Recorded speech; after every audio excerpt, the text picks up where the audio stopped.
కుస్తీ వస్తే కుస్తీ, కుప్పు వస్తే కుప్పు. నీకు వాలీబాల్ వస్తుందా, క్రికెట్ వస్తుందా, ఖోఖో వస్తుందా, కబడ్డీ వస్తుందా? నువ్వు ఈడ ఓడిపోతే అది ట్రై చేయి, అది ఓడిపోతే ఇది ట్రై చేయి, కానీ ఆప మాకు అని చెప్పేసి ఒక మంచి మెసేజ్ గ్రామీణ స్థాయిలో, తండాల స్థాయిలో, విలేజ్ స్థాయిలో ఉన్న వాళ్ళందరికీ, మట్టి బుర్రలందరూ మేధావులు అయ్యే విధంగా ఒక మంచి మంచి సినిమా తీసిండు. ఒక హీరో ఇన్స్పిరేషన్ తీసుకుని ఆయన చెడ్డ పనులు చేస్తే ఇలా చెడ్డ పనులు చేస్తారు, మూవీలో మంచి పనులు చేస్తే మంచి పనులు చేస్తారు. అలా ఇప్పుడు ఎవరైనా స్పోర్ట్స్ వైపు మళ్ళీ అవకాశం అది తప్పన్న, అది తప్పు.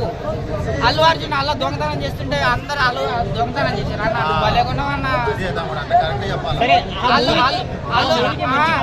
అల్లు అర్జున్ సారు అందులో మొత్తం ఎర్రచంద్రం మొత్తం కొట్టి దొంగతనం చేసి దెక్కపోయిండు. ఇక మనల్ని చూసిన వాళ్ళందరూ అదే పని చేస్తున్నారా? అదే పని చేస్తే ఇక్కడ కాదు ఉండే ఎసెన్షియల్ కూడా జైల్లో ఉంటారు. ఈ తరహా మూవీస్ కి అన్న అట్టిపండు ఉంటుంది అన్న, అట్టిపండు ఉంటుంది. అట్టిపండు తొక్క తీసి పక్కకేసి తినాలి, అంతేనా? నీ తొక్క కూడా తింటాను అంటే నేనేం చేయాలి దానికి?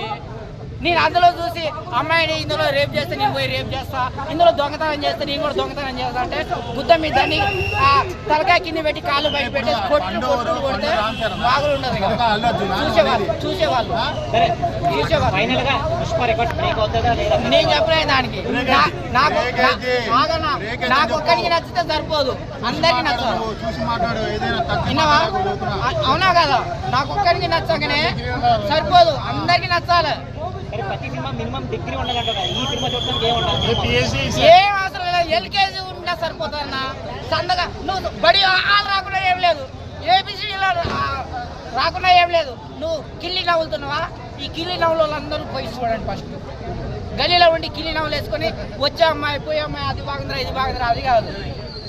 సినిమా చూసి ఆ ఆట బాగుందిరా ఈ ఆట బాగుందిరా అని చెప్పేసి మనలో బుర్రలో చేంజ్ అయ్యే అవకాశం. Thank you.